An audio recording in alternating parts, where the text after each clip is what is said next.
আরে চম্পা, তুমি এখানে কি করছো? আমি রান্না বান্না করছি আর তুমি এখানে বসে হামাকাপ খেয়ে যাচ্ছ।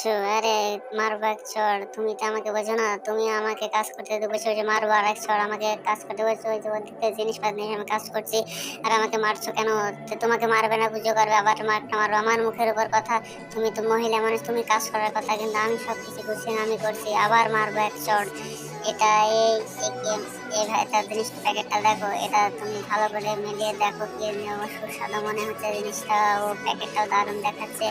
আচ্ছা ঠিক আছে, তুমি এই যে এইসব প্যাকেটটা নিয়ে দেখো এর ভিতরে কি আছে। ও তো মনে হচ্ছে খাওয়া জিনিস মনে হচ্ছে। এই তো দেখো, তো প্যাকেটটা নিয়ে তো আমার সারাদিন কাজ করে মরছি, মারবো আর এক চড়। তুমি বেয়াদবের মতো কাজ করো চম্পা। প্যাকেটটা ধরো, ধরে আমি ফের রান্না করতে গেলাম, প্যাকেটটা ধরে দেখো। আচ্ছা দেখি তো এর ভিতরে কি আছে, মনে হচ্ছে খাবার জিনিস। খুলে দেখি কি, ও মনে হচ্ছে প্যাকেটে আচার মতন ঠেকছে, মনে হচ্ছে একটু খেয়ে দেখি তো। ও মনে হচ্ছে ভালো জিনিস, কিন্তু শুধু আমার মারলো।